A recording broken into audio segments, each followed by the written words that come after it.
I never expected to be here, telling people on the internet about my wife's adultery. It all began when her old high school friend returned to her life, and little did I realize it would turn my world upside down. What began as a simple reconnection turned into a maelstrom of emotions, treachery, and a terrible illness that altered everything. Now I'm left picking up the shards of my wrecked marriage and trying to make sense of everything. I guess I should start at the beginning, right? Okay, so here goes nothing. I am Jake, 38, and have been married to Sarah for the past 12 years. We've always had a strong relationship, you know? The kind in which you can finish each other's sentences and sit in comfortable silence without feeling awkward. We met in college, hit it off immediately, and the rest is history. Or so I thought. Sarah received a Facebook message approximately 3 years ago from an old high school friend. Let's call him Tom. She was ecstatic, literally bouncing off the walls. "Jake, you won't believe this. Tom reached out to me. God, it's been forever since we last spoke." I didn't think much about it at first. Who doesn't enjoy reconnecting with old pals, right? Sarah told me about their high school days when they were thick as thieves, always hanging out and getting into harmless trouble. But then she said something that made me wonder. "You know, Tom had the biggest crush on me back then," she continued with a note of nostalgia in her tone. "He never told me, but everybody knew. It was honestly pretty nice." Now, I'm not the jealous kind, but something about the way she stated it made me uncomfortable. Still, I brushed it off. That was ancient history. We were happily married. What might go wrong? Sarah and Tom began texting frequently, catching up on lost time. She'd laugh at inside jokes I didn't understand, and her phone would ring at any hour. I assured myself it was harmless, just old pals reconnecting. A few weeks later, Sarah recommended we meet Tom and his wife, Emily, for dinner. "It'll be fun," she stated. "You'll love Tom. He is hilarious." The night of the dinner arrived, and I must confess, I was a little worried. We met at a fashionable new restaurant downtown, complete with Edison bulbs and exposed brick walls. Tom and Emily were already present when we arrived. I'll never forget the moment Sarah spotted Tom. Her face brightened up like a Christmas tree, and she almost ran to hug him. It was intense. Tom hugged her back, and for a brief moment, I think I saw something in his eyes, a glimpse of something greater than just friendship. We sat down, ordered drinks, and started talking. Tom was pleasant, I will give him that. He had a knack of delivering stories that made everyone at the table laugh. But what struck me was how in tune he and Sarah were. They'd finish each other's sentences, giggle at private jokes, and had an undeniable chemistry. Emily, Tom's wife, appeared indifferent to the situation. She was pleasant and quiet, and appeared pleased to let Tom and Sarah dominate the talk. I couldn't help but wonder if she was always like this, or if she was feeling just as out of place. As the night progressed, I couldn't ignore the nagging feeling in my belly. Sarah's expression and laughter at Tom's jokes were different. There was a spark there that I hadn't seen in a while. What about Tom? He was still madly in love with my wife, and it was obvious. I attempted to brush these ideas aside. I was being paranoid, correct? Sarah loved me. We had a wonderful life together. This was simply the rekindling of an old relationship. There's nothing more. But as we said our goodbyes in the parking area, I saw Tom embracing Sarah. It lasted a beat too long, and I noticed his hand resting on the small of her back. Sarah did not seem to mind. In fact, she appeared relaxed. Too comfortable. On the way home, Sarah couldn't stop chatting about Tom. "Isn't he great? God, I had forgotten how amusing he is. We should hang out with them more frequently." I nodded and smiled, but inside I was filled with contradictory emotions. Part of me wanted to entirely trust Sarah, to believe that everything was benign. But another part of me, one I was not proud of, wanted to take her phone and read every text she'd ever sent Tom. That night, as we lay in bed, Sarah nestled up next to me as usual. But for the first time in our marriage, I felt a disconnect between us, a hitherto unseen crevasse. And as I stared at the ceiling, unable to sleep, one thought kept crossing my mind. What the hell did I get myself into? Little did I know, this was only the beginning of a roller coaster trip that will shake the very foundations of our marriage. But hey, that is life, right? You never notice the storm approaching until you're smack in the heart of it. Okay, so after supper, things started to become odd. You know that gut feeling you get when you know something is wrong? Yes, that's where I was. Sarah and Tom were frequently texting. Her phone was buzzing louder than a beehive in the spring. At first, I tried to keep things calm. "Hey, how's Tom doing?" I would ask lightly. Sarah would smile, give me a quick overview, and then return to tapping away on her phone. But then I started to notice small differences. Sarah started putting more care into her appearance. New clothes, elaborate hairstyles, the works. Now don't get me wrong, she'd always been a looker, but this was different. It was as if she was attempting to impress someone, and I got a nagging sensation that was not me. One night, I awoke about 2 a.m. to find Sarah's side of the bed empty. I stumbled downstairs, wondering whether she couldn't sleep and was watching TV. Instead, I found her in the kitchen, phone in hand and giggling gently. When she spotted me, she almost leaped out of her skin. "Oh, Jake, you scared me," she remarked, before hastily closing her phone. I was just checking some work emails. At 2 a.m.? On a Saturday? Yes, right. I didn't pursue it that night, but the suspicion was eating me up. I began paying greater attention to her schedule. She suddenly had work meetings and girls' nights out, and every time she returned home, she smelled faintly of cologne. A cologne that was not mine. One day, I decided to surprise Sarah at her office for lunch. As I entered, I overheard her on the phone. "I understand, I miss you too, but we need to be careful. Jake does not suspect anything." My heart fell into my gut. When she spotted me, she hung up hurriedly, forcing a smile that didn't quite reach her eyes. "Jake, what a surprise!" I pretended I hadn't heard anything. We ate lunch, but it tasted like ash in my mouth. All I could think about was the phone call. Tom became ill, which made things even stranger. Sarah was distraught when she learned about his cancer diagnosis. I understand it. It's difficult to learn that a buddy has a fatal illness, but Sarah's reaction seemed excessive. She cried for several days. I barely ate. I spent hours on the phone with him, and then she dropped a bomb on me. "Jake, I want to spend some one-on-one time with Tom before, you know." Her voice crackled. "I hope you understand." What can I say? "No, you can't spend time with your dying friend." I would look like the world's greatest jerk. So I nodded and told her I understood. "What about the inside?" I screamed. Sarah began going out more regularly, always with the excuse of seeing Tom. She'd arrive home late, eyes red from sobbing and smelling of that terrible fragrance. I wanted to believe it was innocent, that she was simply assisting a pal in his final days. But the nagging sense in my gut refused to go away. One night, she arrived home later than usual. Her makeup was smudged, and her hair was a disaster. When I asked where she had been, she snapped at me. "For God's sake, Jake, Tom is dying! Can't you give me a break?" I pulled away, feeling like the terrible guy. But that night, while Sarah slept comfortably beside me, I did something I'm not proud of. I checked her phone. What I discovered made my blood run cold. Text messages between her and Tom, loaded with "I love yous" and "I wish we had more time." Plans to meet at hotels. They provided detailed details of their interactions. I felt like I was going to get sick. My wife, the woman I adored more than anything in the world, was having an affair with her dying friend. Part of me wanted to wake her up right then and there and face her with what I had discovered. But another part, one I had no idea existed, wanted to see it play out, to see how far she would go with this. So I put the phone down, crawled into bed, and stared at the ceiling, my thoughts racing. How did we get here? What did I do wrong?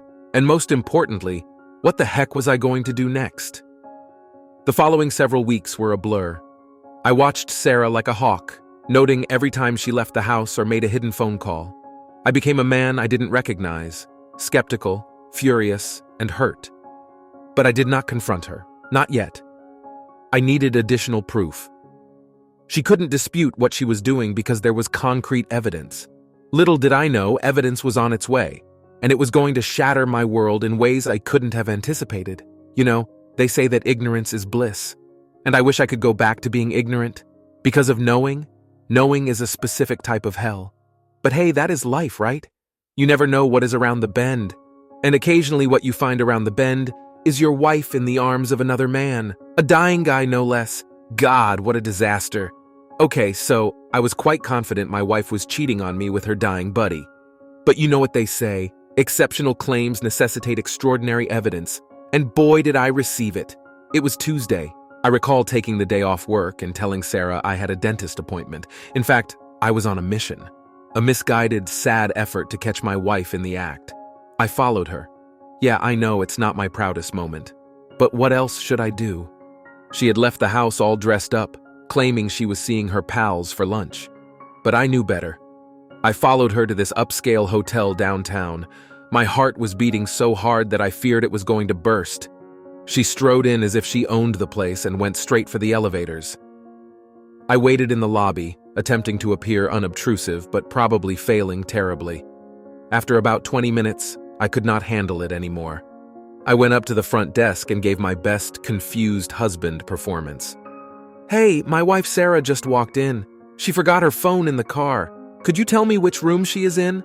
The clerk was suspicious, but I must have appeared harmless enough. He checked his PC. Room 412, sir. I thanked him and walked toward the elevators, my legs feeling like lead. The ride to the 4th floor felt like an eternity. When I arrived, I stood outside room 412 for what seemed like hours, my hand hanging over the door, unsure whether I wanted to know what was on the other side. I finally took a big breath and knocked. Silence. Then there was some rustling. A muffled, "Just a minute!" The door opened, revealing Sarah wrapped in a hotel bathrobe, her hair tangled. Her eyes widened when she noticed me. "Jake? What are you doing here?" I pushed by her and entered the room, and there he was, Tom. In bed, covers drawn up to his chest, he appeared wan and frail, but very much alive. And I am very much in bed with my wife. "Jake, I can explain," Sarah began, but I interrupted her. "Explain what? How come you've been fucking your dying friend behind my back? How have you lied to me for months? Please, Sarah, explain. I am all ears." Tom had the courtesy to show shame. "Jake, man, I apologize. We never intended for this to happen." I laughed. I couldn't help it. It was all quite ludicrous. Never intended for this to happen? What? Did you trip and fall into my wife's vagina? Sarah was crying now. "Jake, please. It's not as you think. We love each other. We always have." And that was the last straw. I lost it. Do you love each other? Do you love each other? How about me, Sarah? How about our marriage? What about our lives together? Did that mean nothing to you? I walked out of the room, ignoring Sarah's pleas to come back and let her explain. I could not bear to hear it. I could not bear to look at either of them. I drove home in a stupor, my mind reliving what I had witnessed over and over. When I arrived, I grabbed a bottle of whiskey and began drinking. By the time Sarah arrived home, I was completely plastered. She discovered me in the living room, staring at our wedding photograph. "Jake," she said gently, "we need to talk." I stared up at her, my vision clouded by drink and unshed tears. "What should we talk about?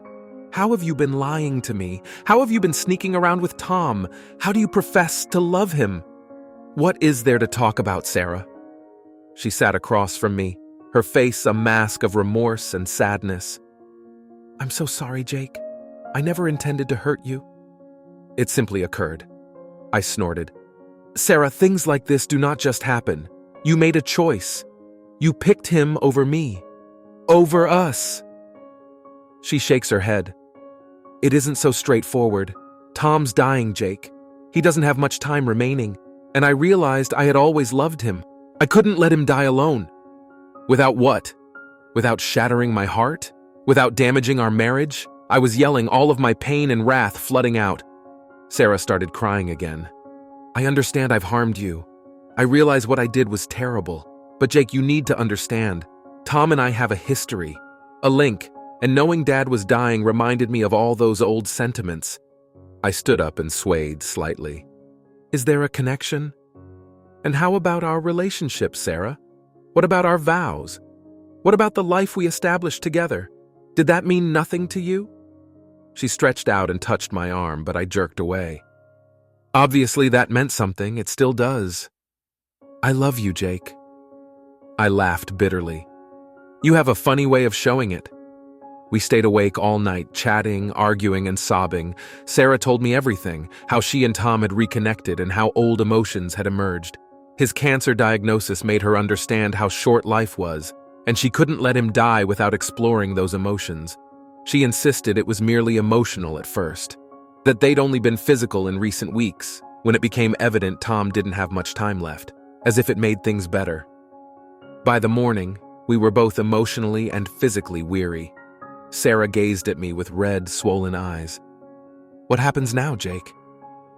I shake my head. I do not know, Sarah. I honestly do not know. But I didn't. My entire world had been turned upside down. The woman I thought I knew, the life I assumed we had, it was all a lie. Or was it? Was our entire marriage a charade, or had Sarah simply made a bad mistake? I needed time.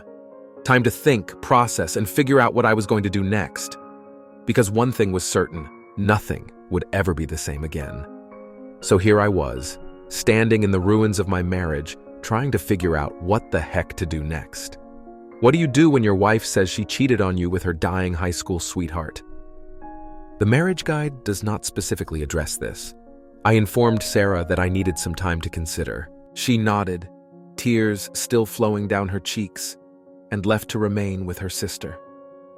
I was left alone in our home, surrounded by memories of a life that now seemed like a lie.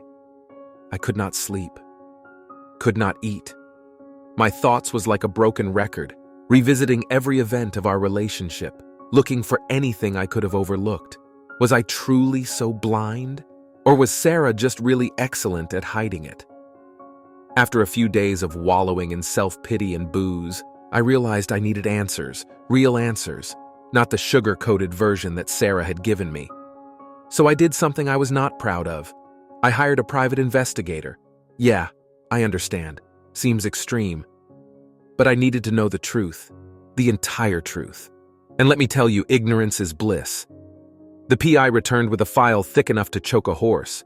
Text messaging, email interactions, hotel receipts, even some images. Well, let's just say they'll be etched in my memory for the rest of my life. Sarah and Tom's reconnection was not as innocent as she had claimed. They had been meeting for months prior to his cancer diagnosis. The affair had been going on for about a year, right under my nose. There were love letters. Fucking love letters, can you believe it? Tom waxed poetic about Sarah's eyes, her giggle, and how much he had always loved her. Sarah responded by saying she wishes things had been different and that they could have been together in another life. What's the kicker? They'd planned to tell me, to abandon me. Tom's diagnosis had simply expedited their schedule. They reasoned, why not be together for whatever time he had left? I felt like I was going to get sick. This wasn't merely a moment of weakness or a mistake in the face of death. This was a lavish occasion with all the frills. I called Sarah. I told her to come home. We needed to talk. When she walked in, I saw optimism in her eyes. Maybe she felt I was willing to forgive her and work things out. Fat chance. I arranged everything on the coffee table. The texts, the emails, the photographs, those damn love notes. Sarah's face turned white as a sheet. "Jake," she began, but I raised my hand. "No, you cannot speak at this time. You've had enough chatting. Now you're going to listen." I let her have it. I expressed every ounce of pain and betrayal I felt. How she had made a fool of me. How she'd ruined our lives together for a high school fantasy. "Did you ever love me?" I inquired, my voice breaking. "Or was I just a placeholder until Tom came back into your life?" Sarah was sobbing big, ugly sobs. "Of course, Jake, I adored you, I still do. It's just complicated." I laughed. I couldn't help it. "Complicated? Is that what you are going with? You've been fucking another man for a year and intend to leave me, and it's complicated?" She attempted to explain how she had always had feelings for Tom, how seeing him again reawakened something in her that she believed was long gone, how his cancer diagnosis convinced her that life was too short not to follow her heart. "What about my heart, Sarah? Did you ever consider that?" She did not have an explanation for that. Of course she did not. I told her that I wanted a divorce. She asked me to rethink and give her another opportunity. They said we could work through it, go to counseling, whatever it took. But I was finished. The trust was gone. The love was still present, hidden beneath a mound of pain and betrayal. But that wasn't enough. Not anymore. I instructed her to collect her belongings and leave. She might be with Tom for all I cared. Isn't that what she wanted? Her phone buzzed while she was packing. A text from Tom. I grabbed it before she could and read it aloud. "My love, I miss you. Every time we spend away feels like an eternity. Jesus and Sarah. He has cancer, not a PhD in creative writing." She snatched the phone back, her expression a mix of rage and guilt. "You have no right." "I have every right," I interrupted her. "You gave up your right to privacy when you decided to cheat on me." She finished packing silently. As she was about to depart, she looked at me, tears in her eyes. "I never intended to hurt you, Jake. I'm very sorry." I simply shook my head. "Sorry does not cut it, Sarah. Not this time." Then she was gone. Just like that. 13 years of marriage passed in the blink of an eye. I contacted Tom's wife, Emily. I figured she deserved to know the truth, too. She'd had doubts for a while, but had dismissed them as Tom's illness causing him to behave strangely. She thanked me for telling her, her voice shaking from grief. I felt for her. At least I had to cope with an unfaithful wife. She had a cheating and dying spouse. Talk about a double whammy. The following several weeks were a blur. I told our friends and relatives. Everyone was shocked. Sarah had always been the good girl who no one expected to do something like this. Guess we were all mistaken about her. Tom died 1 month later. I heard Sarah was with him at the end. Part of me wanted to feel sorry for her because she had lost someone she loved. But basically I felt numb. And here I am, divorced, alone, attempting to pick up the pieces of my life. Certain days are better than others. Some days I almost forget. But then I see or smell something that reminds me of Sarah, and everything comes flooding back. They claim that time heals all wounds. I am not so convinced about it, but I think I will find out, right? According to what I gathered from the PI's report and Sarah's subsequent confessions, their affair was straight out of a lousy romance novel. Sarah claims that it all started innocently enough, only two old pals hooking up over coffee. However, that coffee date went into lunch, which turned into drinks, which turned into… well, you get the point. Sarah says that nothing physical occurred at first. They were simply emotionally connecting, whatever that means. But what about the texts they sent each other? Man, they were hot enough to melt your phone. All this "I've always loved you" and "we were meant to be together" nonsense. It makes me nauseous just to think about it. They would meet whenever they could. Lunch breaks, after work, and weekends were all busy times for me. Sarah got quite proficient at lying and making up excuses. Girls' nights, professional gatherings, and yoga classes. And, like an idiot, I believed her. They slept together for the first time roughly 3 months into their reconnection. Sarah had told me she was attending a work conference out of town. It turned out that she and Tom had reserved a hotel room for the weekend. They holed up in there for 2 days, playing house like teenagers. After that, it was like the floodgates opened. They could not keep their hands away from each other. They'd sneak off to motels, Tom's place when his wife was away, and even our own house while I was at work. The thought of them in our bed makes my skin crawl. But here's the kicker. They weren't just playing around. They were making plans, big plans. Sarah had started browsing for apartments. They had discussed how they would break the news to me and Emily. They even planned out a timeline. It was as if I were living in an alternate universe where I was the other man in my own marriage. Then Tom received his diagnosis, pancreatic cancer in stage 4, terminal. Suddenly, their tiny fantasy world came crashing down. Sarah said that's when everything changed. That's when making the most of the time they had left took on new meaning. That somehow makes everything better. They got even more irresponsible, meeting together more frequently and taking more risks. I guess when you're facing death, you don't care about the implications. The last 2 months before I found out were a blur of secret encounters, sad goodbyes, and vows of eternal love. It was as if they were living in their own little world, utterly unaware of the suffering they were causing. And now I'm left to pick up the bits. Sarah has moved in with Tom for his dying days. His wife, Emily, filed for divorce, and I can't blame her. Our friends are divided. Some support me while others support Sarah. It's a mess, plain and simple. I've had folks ask me if I'd ever forgive Sarah, if there is a chance we can work anything out, and honestly, I do not know. A part of me still loves her. Part of me despised her guts. Mostly I feel empty. I mean, how do you recover from something like this?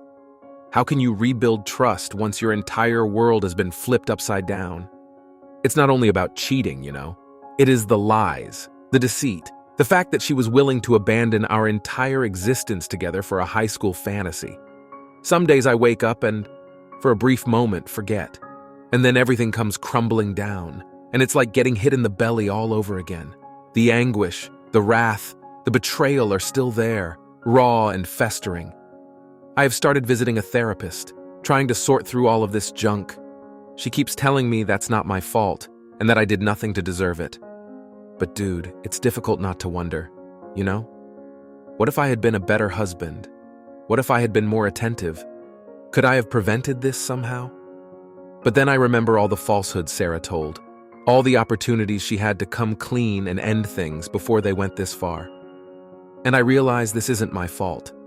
This is entirely on her. She made her decision. Now we both have to deal with it. So here I am, 38 years old and beginning over. I'll tell you, it's terrifying as hell. But perhaps it is also an opportunity. And Sarah? Last I heard, Tom's condition was rapidly deteriorating. She is playing the faithful partner, being at his side until the terrible end. Part of me feels bad for her. Losing someone you love, especially if that love comes at the expense of all else, must be difficult. But another part of me, one I'm not proud of, wonders if this is her karma, her retribution for what she did to me and to us. If you're in a similar situation, what's my advice? Take care of yourself first. Never let anyone make you feel inadequate. Remember that it's acceptable to walk away. It is acceptable to pursue your own happiness, even if it means letting go of someone you thought you'd spend the rest of your life with. So that's my story, everyone. Not exactly a happy ending, but then again, real life rarely is. Thank you for listening. Now, pardon me, I have a life to restore.